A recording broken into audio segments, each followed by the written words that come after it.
Iran की Israel को फिर बारूदी धमकी इस बीच सामने आई है।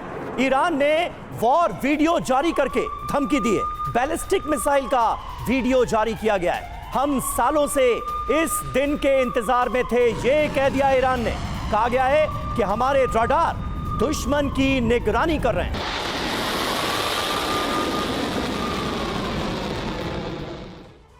और इस बीच आपको बता दें, जवाबी हमले के लिए ईरान की बड़ी तैयारी को लेकर खबर सामने आ रही है। ईरान नए तरह के हथियार इस्तेमाल करेगा। ईरानी संसद में रक्षा विदेश मामलों की कमेटी के प्रवक्ता अब्दुल फजल अमेई की ये धमकी सामने आई है। ईरान के पास कई सीक्रेट हथियार हैं। ईरानी हथियारों की जानकारी दुनिया को है ही नहीं। ये तमाम बातें उनकी तरफ से कही गई।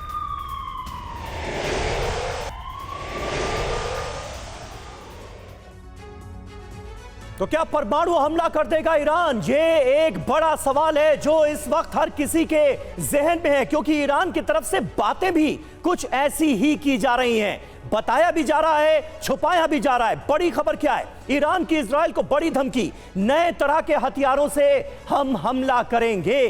क्या सीधा सीधा मैसेज, सीधा सीधा संदेश, इशारा परमाणु हथियारों की तरफ नहीं है? IAEA का दावा, परमाणु बम बनाने के करीब पहुंच चुका है ईरान। सवाल है कि क्या नए हथियारों का मतलब परमाणु बम ही है? इसके अलावा देखिए, परमाणु बम बनाने के करीब पहुंचा ईरान, ये जानकारी भी सामने आई थी और ये दावा खुद IAEA ने किया था। तो यही सवाल पूछा जा रहा है, क्या इजराइल पर परमाणु बम फोड़ेगा ईरान? ये एक बहुत बड़ा सवाल है। संजय भारद्वाज जी, आपका मैं रुख कर रही हूं। जिस वक्त मौजूदा हालात बने हुए उसको देखकर आपको क्या लग रहा है? क्या परमाणु हथियारों का इस्तेमाल इस जंग में देखने को मिल सकता है, जिस तरीके से पूरा मामला एस्केलेट होता हुआ हम देख रहे हैं? देखिए प्रतिभा जी, धन्यवाद पहली बात तो। दूसरी बात ये देखिए, आप अभी करीब है, अभी डिक्लेयर नहीं किया है कि ईरान एक परमाणु शक्ति है, पहली बात। दूसरी बात, ये बात इजराइल पे जो भी अटैक अभी तक हो रहे थे इजराइल पे, चाहे हिजबुल का हो रहा हो या हुती का हो रहा हो, हमास कर रहा हो, सीरिया से कहीं से भी हो रहा था, वो प्रॉक्सी वॉर था। पहली बार इजराइल ने जो अटैक किया है 1 अप्रैल को, उसने ईरान को एक अपोलोजेटिक बिहेवियर दे दिया कि देखिए हम पे अटैक हुआ है, और एक तरीके से एक लीड मिल गया ईरान को रिटेलिएट करने का और डायरेक्ट इजराइल के साथ कॉन्फ्लिक्ट में बढ़ने का। तो आप ये बात मान के चलिए कि जैसे जनरल शिवाज कह रहे थे कि इजराइल को इसका जवाब देना पड़ेगा, अदरवाइज तो एक न्यू नॉर्मल हो जाएगा। वही बात मैं कह रहा हूं कि अब इजराइल अगर अटैक करता है तो ये बात, इस बात से, संभावना से इग्नोर नहीं किया जा सकता। और इसमें UN ने और IAEA ने पहले ही कह दिया कि अगर इजराइल अगर ईरान के न्यूक्लियर बेस पे हमला करता है तो बहुत बड़ा खतरा है। संजय भारद्वाज, अमेरिका का क्या रोल आप देख रहे हैं? क्योंकि अमेरिका इस बात से इत्तेफाक नहीं रखता था कि 1 अप्रैल को ईरान के दूतावास को निशाना बनाया जाए, इतना बड़ा हमला किया जाए। अब अमेरिका एक बार फिर इजराइल से यह कहता नजर आ रहा है कि अभी चुप बैठो। क्या इजराइल अमेरिका की बात मानेगा इस बार? देखिए अमेरिका मिडिल ईस्ट के खतरे को भांप रहा है, और जिस तरीके से मिडिल ईस्ट में चाहे तुर्की हो, UAE हो, बाकी सबने कहा कि हम बेसिस नहीं देंगे इजराइल को और अमेरिका को। तो बात मान के चलिए कि एक डिस्कोर्स जो इस्लामिक वर्ल्ड का एंटी अमेरिकन, एंटी वेस्ट तैयार होने वाला था, उसको अमेरिका भांप रहा है और वो इसमें घुसना नहीं चाहता।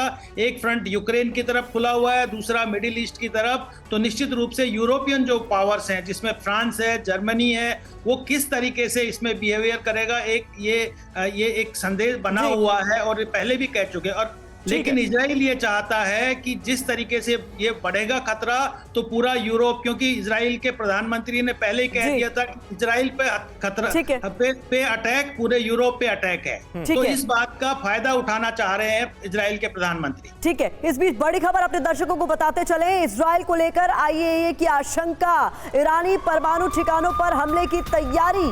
परमाणु ठिकानों पर हमला हो सकता है। IAEA को इस बात का डर लगातार सता भी रहा है। ईरान ने अपने परमाणु ठिकाने बंद किए हैं, तो इजराइल परमाणु ठिकानों पर हमला कर सकता है। इसको लेकर यह दावा किया गया IAEA की तरफ से।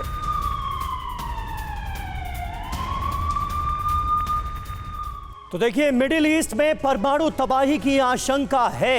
इससे जुड़ी जो अहम डिटेल्स हैं वो जल्दी से आपके सामने रखते हैं। आईएईए को डर क्या है? नेतन्याहू विदेशी नेताओं का फोन नहीं उठा रहे, निशाने पर ईरानी परमाणु ठिकाने हो सकते हैं। बुशर और नातांज में हमले की आशंका है और अगर ऐसा हुआ तो इसका अंजाम क्या हो सकता है? क्योंकि बुशर में न्यूक्लियर पावर स्टेशन है, नातांज में भी यूरेनियम एनरिचमेंट फैसिलिटी मौजूद है। और यहाँ पर जरूरी बात समझना यह जरूरी है कि ईरान को भी परमाणु संयंत्र पर हमले की आशंका लगातार सता रही है। ईरान ने अपने सारे परमाणु ठिकाने बंद कर दिए हैं। ऐसे में तमाम आशंकाओं के बीच शांति तक बंद रहेंगे सारे परमाणु संयंत्र, ये जानकारी भी सामने आ रही है। बिल्कुल, तो ये बहुत महत्वपूर्ण जानकारी है। कर्नल राठौर, मैं अब आपके पास आऊंगा। आपने सबको सुना, स्थितियां परिस्थितियां किस ओर इशारा कर रही हैं? क्योंकि ईरान दबे अल्फाजों में ये सीधे सीधे बताने की कोशिश कर रहा है कि वो अब एक परमाणु संपन्न देश है। आईएईए भी इसे लेकर आगाह कर चुका है। क्या होता देखते हैं। देखिए, एक ईरान के पास ऑडियंस है जिसको वो एड्रेस कर रहा है, मुस्लिम वर्ल्ड को वो एड्रेस कर रहा है, वो सारे देश जो उसके प्रॉक्सी उनको एड्रेस कर रहा है। और ये समय बहुत ज़रूरी है ईरान को कि अपनी डोमेस्टिक ऑडियंस को भी एड्रेस करे। ऐसा नहीं है सब कुछ ईरान के अंदर ठीक ठाक है, तो डोमेस्टिक ऑडियंस को भी वो एड्रेस कर रहा है कि हम चुप नहीं बैठेंगे। और ईरान ने वो डिमॉन्स्ट्रेट कर दिया, बेशक इजराइल को खरोंच आई हो ना आई हो, लेकिन 40 साल के बाद एक डायरेक्ट कन्फ्रंटेशन में खड़े होने की हिम्मत ईरान ने दिखा दी। अब आती है मजबूरी इजराइल की कि इजराइल क्या करेगा। इजराइल के लिए एक ही सलाह है और वो है अंग्रेजी की एक कहावत, revenge is a dish best served cold. ठंडा करके खाना चाहिए बदला। और वो चीज़ इजराइल ने करनी, क्योंकि इजराइल जो चाहता है ईरान में नष्ट करना, वो आसानी से हासिल नहीं होगा।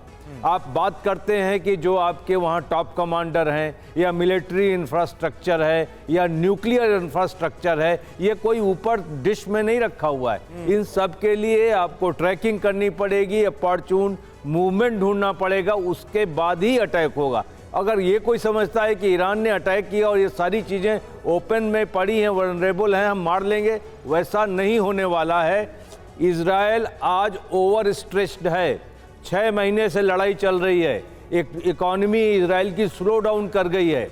और तो अभी अगर इजराइल ईरान के साथ डायरेक्ट कन्फ्रंटेशन में जाता है, it will be a bad strategy. इसलिए इजराइल को अभी बात माननी चाहिए और ऐसा कुछ नहीं करना चाहिए कि ये पूरा युद्ध रीजनल कॉन्फ्लिक्ट में बदल जाए। जी मनीष, आपको क्या लगता है? आपने तमाम एक्सपर्ट्स को सुना, इस वक्त के हालात ऐसे हैं जैसा कि आपने कहा कि अपने अस्तित्व को बचाए रखना और वहां पर अपना आधिपत्य स्थापित करे रखना एक मजबूत देश के तौर पर इजराइल के लिए जरूरी तो है, लेकिन अभी डू और डाई वाली सिचुएशन भी हो सकती है। देखिए, मैं कर्नल राठौर की इस बात से पूरी तरह सहमत हूं कि ऐसे हालात में इजराइल को ठंडा करके बदला लेना चाहिए था।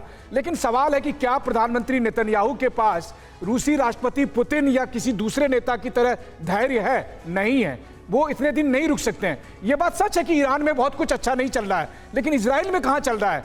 इजराइल में सबसे बड़ी दिक्कत तो यह है कि प्रधानमंत्री नेतन्याहू को यह लगता है कि अगर हमने बदला नहीं लिया तो पता नहीं अगले हफ्ते मेरी कुर्सी बची रहेगी कि नहीं। इसीलिए नेतन्याहू के सामने दिक्कत है कि वो बदला लेना चाहते हैं, हर हालत में बदला लेना चाहते हैं। हालांकि मेरी जानकारी ये कहती है कि कल वो अपनी पार्टी के नेताओं के बीच में ये कह रहे थे कि मेरा जो बदला होगा वो भावनाओं के आधार पर नहीं होगा, बल्कि हम सोच समझकर बदला लेंगे और साथ ही हम एक ऐसा बदला लेंगे जिसमें हमारा स्ट्रेटेजिक नुकसान ना हो। लेकिन आप देखिए, ईरान ने जब हमला किया तो उस समय इजराइल ने खाली अपनी ताकत से अपने को नहीं बचाया, अमेरिका, ब्रिटेन, फ्रांस और कई देशों ने मिलकर बचाया था। लेकिन जब इजराइल हमला करने जाएगा और किसी का साथ नहीं मिला तो फिर वो इजराइल के लिए आसान नहीं होगा।